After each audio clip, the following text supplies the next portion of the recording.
होतं आणि बाळासाहेबांनी सांगितलं होतं की माझी काँग्रेस होऊ देणार नाही, ज्या दिवशी होईल त्या दिवशी माझं दुकान बंद करेन. आणि म्हणून बाळासाहेबांच्या विचाराला तुम्ही पायदळी तुडवलं, त्याला तिलांजली दिली आणि काँग्रेसच्या दावणीला शिवसेना बांधण्याचं पाप केलं. म्हणून या एकनाथ शिंदेला उठाव करावा लागला. आणि हा उठाव साधा सोपा नव्हता.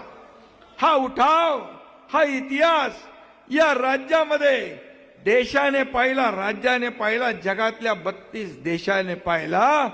हा उठाव या महाराष्ट्राच्या जनतेच्या हितासाठी आम्ही केला, या राज्यातल्या सर्वसामान्य माता भगिनींसाठी केला, शेतकऱ्यांसाठी केला.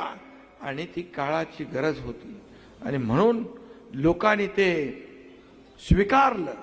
आपला